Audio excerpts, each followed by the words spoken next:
The waiting is finally over. And now, one of the most iconic careers in NFL history is getting one more chapter. Aaron Rodgers is officially running it back with the Pittsburgh Steelers. According to the Associated Press, two people with knowledge of the decision confirmed that the four-time NFL MVP agreed to a one-year deal on Saturday to return to Pittsburgh, ending months of speculation surrounding his future. The people spoke on condition of anonymity because the deal had not yet been officially announced, and just like that, the 42-year-old quarterback prepares for what could become the final season of an unforgettable NFL journey. Last season, Rodgers reminded the football world that he still had plenty left in the tank. He guided Pittsburgh to an AFC North title while throwing for 24 touchdowns and just 7 interceptions.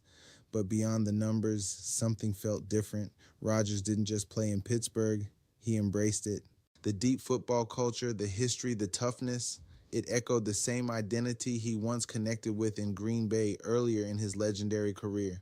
Now, for his 22nd NFL season, Rodgers returns to a franchise desperate to bring championship football back to the city, and this next chapter comes with a familiar face standing beside him. Rodgers is reuniting with former Packers coach Mike McCarthy, who was hired to lead the Steelers in January after Mike Tomlin stepped down following 19 seasons. Rodgers and McCarthy spent 13 years together in Green Bay, building one of the most successful quarterback-coach partnerships of the modern era. Together, they captured Green Bay's 4th Super Bowl title, while Rodgers earned 2 of his 4 MVP awards with McCarthy calling the plays. But this reunion feels different now.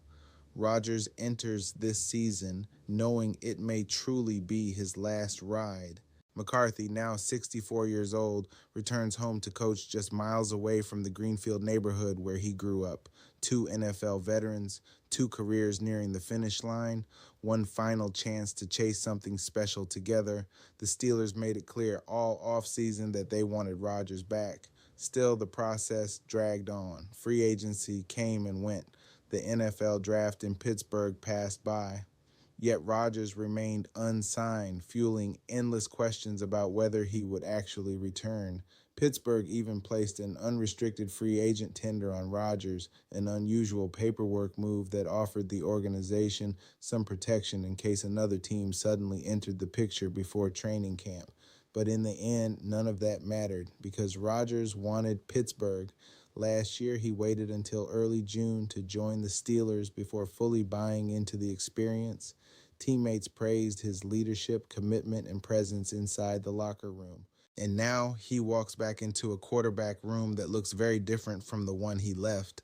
The Steelers selected Drew Aller from Penn State in the 3rd round of the draft.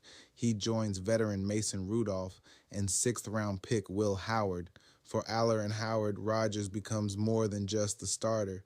He becomes a living blueprint, a future Hall of Famer whose career once began the exact same way, learning behind another legend in Brett Favre in Green Bay. Pittsburgh also strengthened Rodgers' weapons this offseason, adding Michael Pittman Jr. and Jeremy Bernard to help create more explosive opportunities after defenses focused heavily on DK Metcalf last season.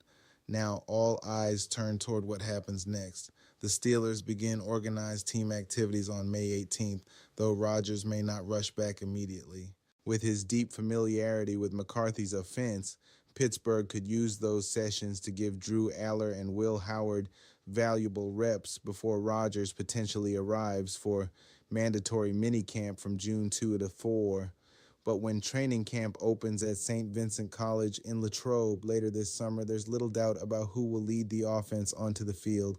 Aaron Rodgers, one final season, one more shot at playoff glory, and one last opportunity to help bring the Pittsburgh Steelers their first postseason victory in a decade.